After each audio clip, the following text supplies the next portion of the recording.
These are the Lems Primal 2s, a minimalist zero-drop shoe from Boulder, Colorado. Zero drop basically means that from the heel all the way to the toe, the sole of the shoe is the exact same width going all the way across. I think I could use them for Metcon workouts, deadlifts, trail running, road running, track running, running away from my feelings. All right, let me take you through this shoe.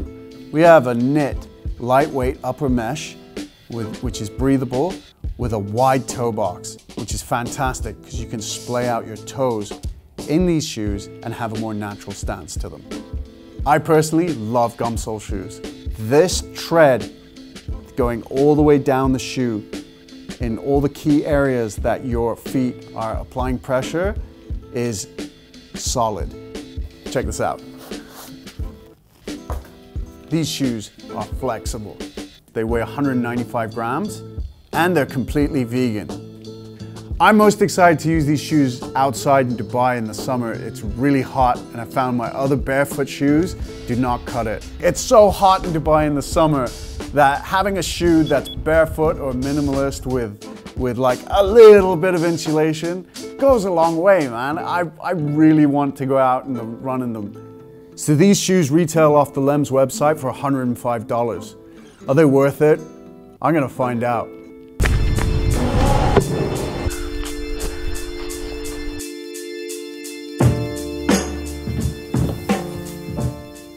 So I've had these shoes for 7 days. I've done 2 workouts at my CrossFit gym, Alioth.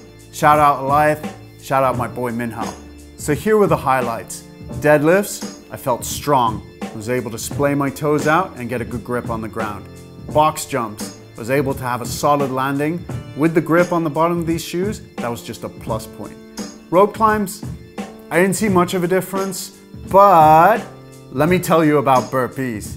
I'm quite aggressive when I'm doing burpees, so I tend to slam my toes as hard as possible, and in these zero drop shoes with no padding around the toe box, I was getting a bit tender in my toes.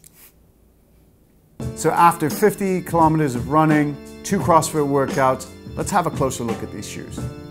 First glance, everything looks great from the top.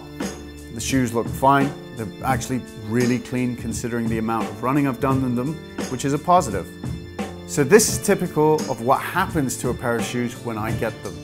When I run, I tend to pronate, which means I put more weight on the outside of my foot, and that's where you see a little bit more of the wear. With these shoes, we're already 50 kilometers in, but there seems to be no significant damage to them, which is really promising. The final verdict on these shoes, considering the price tag, they are totally worth it.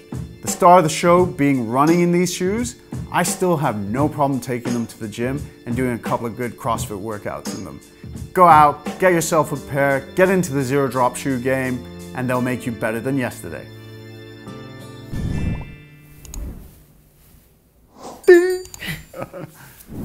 All right, that cut was better.